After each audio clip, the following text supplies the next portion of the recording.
je dirais que la constatation, c'est que les personnes qui sont hébergées chez nous, bon, qui sont désœuvrées, hein, qui savent pas. Donc il y a de l'occupationnel, entre guillemets, même si j'aime pas beaucoup ce mot-là, il y a des éducateurs qui les aident dans leur vie sociale pour retrouver une insertion, etc. Mais il y a des grands pans de journée où ils ne savent pas quoi faire. Quelquefois, et ça fait partie du soin. C'est quelque chose qu'on ne perçoit pas très bien, toujours. L'occupation, faire en sorte que les personnes aient un intérêt à vivre ça renforce la défense.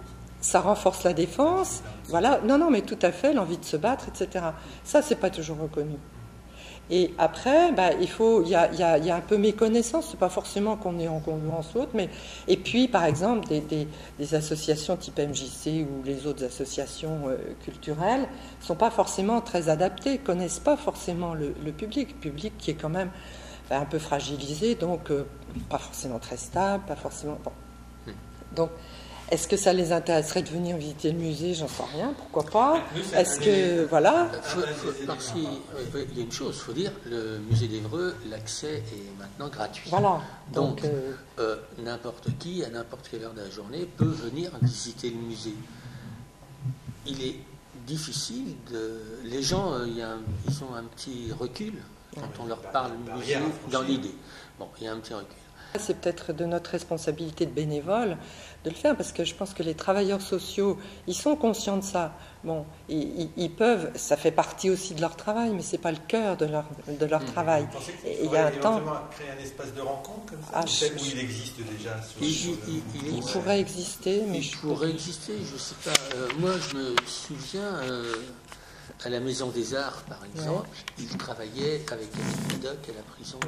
Oui, il y a des choses comme ça qui existent. Des travaux qui se faisaient. Hein. Mais, malgré tout, la démarche n'est pas évidente. Il faut qu'il y ait en face quelqu'un qui ait envie de faire quelque chose en plus de son travail normal. Le travail d'Éric Madoc, c'est d'éduquer, d'enseigner et tout. Il a été plus loin en travaillant avec la Maison des Arts. Quand il y a eu Kawamata, on n'en a pas parlé parce qu'on ne pouvait pas, mais il y avait quand même 6 prisonniers qui travaillaient sur le chantier de Kawamata, qui passaient leur journée. Le midi, ils mangeaient leur casse-croûte et il y avait leurs copines qui venaient les voir le long du Litton. Bon, ça a été quelque chose d'extraordinaire. Mais faut qu'il y ait quelqu'un à l'endroit qui vienne.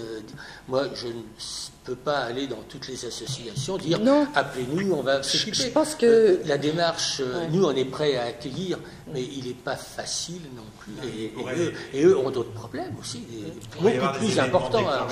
Oui, alors moi je prendrais l'exemple. Il y a des choses qui se passent, hein, et puis je les connais pas toutes, mais je pense que ça pourrait se développer. Enfin, moi je le dis d'autant plus que j'ai été à la MJC, que je viens dans le médico-social, où c'était pas forcément mon terrain au départ.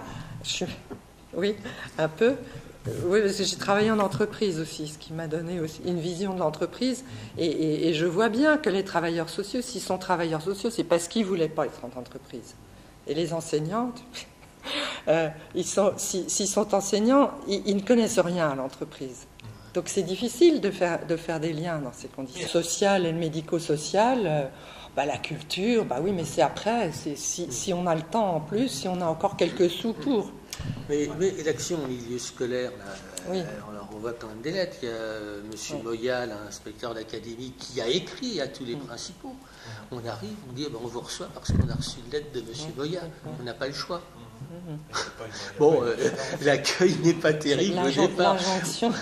On se dit, ça va être difficile. Parce qu'il y a un précaré qui est l'enseignement et on n'aime pas que les gens extérieurs à l'enseignement interviennent dans un collège.